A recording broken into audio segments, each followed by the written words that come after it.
গুলশানে বিএনপির চেয়ারপারসনের কার্যালয়ে সংবাদ সম্মেলন করছেন বিএনপির মহাসচিব মির্জা ফখরুল ইসলাম আলমগীর।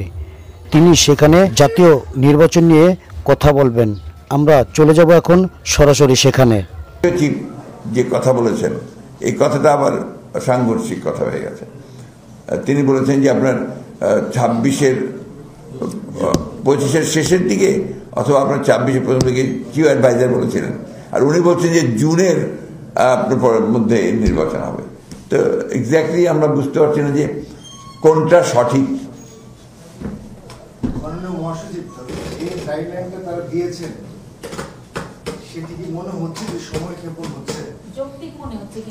যৌক্তিক তো মনে হয়নি, জানো তো আমরা বলেছি যে আমরা হতাশ হয়েছি এটাতে, সেজন্যই তো এটা বলা।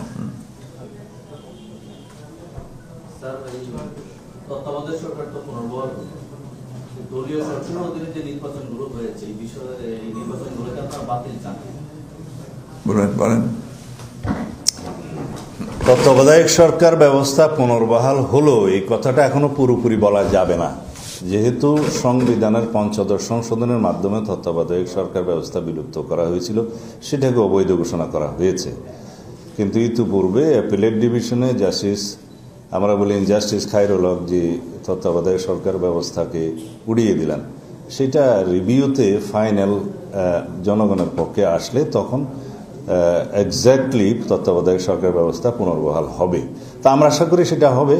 এবং তত্ত্বাবধায়ক সরকার ব্যবস্থার বাইরে 2014, 18 এবং 2024-এর যে একটা ভোটারবিহীন আর একটা রাতের ভোট আর একটা হচ্ছে ডামি ভোট, যেটা এই বিষয়ে যদি আদালতের কাছে কেউ কোনো রকমের আবেদন করে তখন আদালত এটা বলতে পারবে।